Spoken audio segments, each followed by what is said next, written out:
যুক্তরাষ্ট্রের বিদায়ী বাইডেন প্রশাসন ইসরায়েলের জন্য একটি বড় অস্ত্র চালান পাঠানোর পরিকল্পনা করছে। এটি তার শাসনামলের শেষ দিকের অন্যতম গুরুত্বপূর্ণ পদক্ষেপ হিসেবে বিবেচিত হচ্ছে। 2023 সালের মে মাসে গাজার রাফা শহরে ইসরায়েলের স্থল অভিযানের উদ্বেগে যুক্তরাষ্ট্র ইসরায়েলের জন্য 2000 পাউন্ড ও 500 পাউন্ড ওজনের বোমার একটি চালান স্থগিত করেছিল। এই সিদ্ধান্ত নিয়ে ইসরায়েলের প্রধানমন্ত্রী বেনিয়ামিন নেতানিয়াহু ও মার্কিন রিপাবলিকানরা তীব্র সমালোচনা করেন। পরে বাইডেন প্রশাসন আংশিকভাবে স্থগিতাদেশ তুলে নেয়। বর্তমানে নতুন অস্ত্র চালানোর পরিকল্পনা এমন সময়ে নেওয়া হচ্ছে যখন ইসরায়েল ও হামাসের সংঘাত চরম পর্যায়ে। 2023 সালের 7 অক্টোবর হামাসের নজিরবিহীন হামলায় 1200 জন নিহত ও 251 জন জিম্মি হওয়ার পর ইসরায়েল গাজায় অভিযান শুরু করে।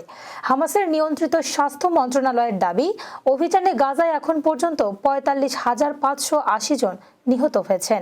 এ পরিস্থিতিতে বাইডেন প্রশাসনের অস্ত্র চালান সিদ্ধান্তকে মধ্যপ্রাচ্যে যুক্তরাষ্ট্রের ভূমিকার গুরুত্বপূর্ণ ইঙ্গিত হিসেবে দেখা হচ্ছে। তবে আগামী 20 জানুয়ারি দায়িত্ব নিতে যাওয়া ডোনাল্ড ট্রাম্প এই পরিস্থিতিতে কী ভূমিকা নেবেন তা নিয়ে জল্পনা রয়েছে। ট্রাম্প নিজেকে ইসরায়েলের কট্টর সমর্থক বললেও গাজায় অভিযান দ্রুত শেষ করার আহ্বান জানিয়েছেন।